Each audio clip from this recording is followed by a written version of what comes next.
George Santos' campaign last year was a campaign of deceit, lies, and fabrication. He deceived the voters of the 3rd Congressional District. He deceived the members of the Nassau County Republican Committee, elected officials, his colleagues, candidates, his opponents, and even some of the media. His lies were not mere fibs. He disgraced the House of Representatives, and in particular, his fabrications went too far. Many groups were hurt. Specifically, I look at those families that were touched by the horrors of the Holocaust and feel for them. He has no place in the Nassau County Republican Committee, nor should he serve in public service, nor as an elected official. He's not welcome here at Republican headquarters for meetings or at any of our events. As I said, he's disgraced the House of Representatives, and we do not consider him one of our congresspeople. Today, on behalf of the Nassau County Republican Committee, I am calling for his immediate resignation. If you bet on George Santos having already gotten through his worst days in Congress, you might be losing some money. Here, the Nassau County GOP has come out and called for George Santos' resignation in the wake of him having lied about, well, everything, including but not limited to his religion, his heritage, his education, his job, his family, and his mother's death. I would say that covers it, but something tells me there's probably more.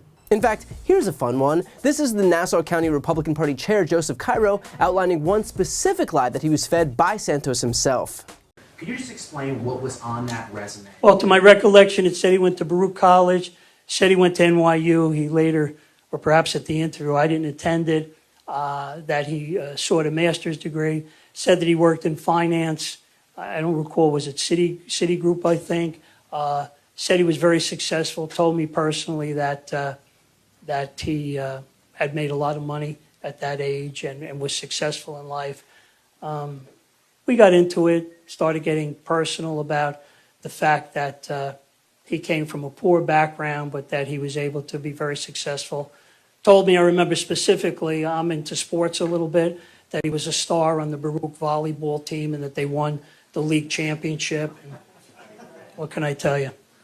That Santos claimed he'd been a volleyball star and led his team to a league championship at a college he didn't attend. My God, this guy is shameless. And in the era of Donald Trump, that's saying something. And it wasn't just the Nassau County GOP that came out and called for this guy's resignation. Here's current Republican Congressman Anthony D'Esposito reiterating the Nassau County GOP's calls. So I join with you, and I join with my colleagues in saying that George Santos does not have the ability to serve here in the House of Representatives and should resign.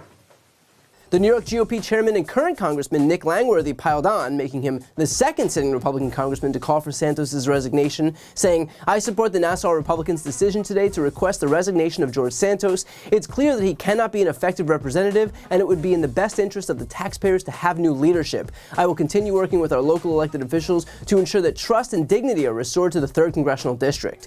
And the New York State Conservative Party chair joined in, saying, "The New York State Conservative Party stands with Nassau County Republicans in calling on newly elected Representative George Santos to resign. Mr. Santos' profound use of mistruths as a candidate morally disqualifies him from serving in public office and exposes him to potential legal action, seriously compromising his ability to represent his constituents. It is my hope, and the hope of Nassau County Conservative Chairman Daniel O'Donovan, that Mr. Santos will voluntarily tender his resignation out of respect for the public and the institution to which he was elected under false pretenses. We are also hopeful that Mr. Santos will choose the redemptive path going forward. That begins necessarily with his resignation."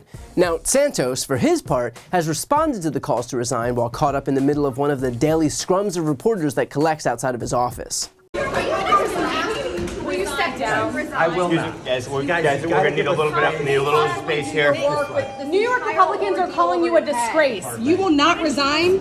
Pardon me? What is your response to New York Congress is Republicans? trying to get in the elevator. Excuse us. He also took to Twitter for good measure, writing, "I was elected to serve the people of New York's 3rd Congressional District, not the party and politicians. I remain committed to doing that and regret to hear that local officials refuse to work with my office to deliver results to keep our community safe and lower the cost of living. I will not resign."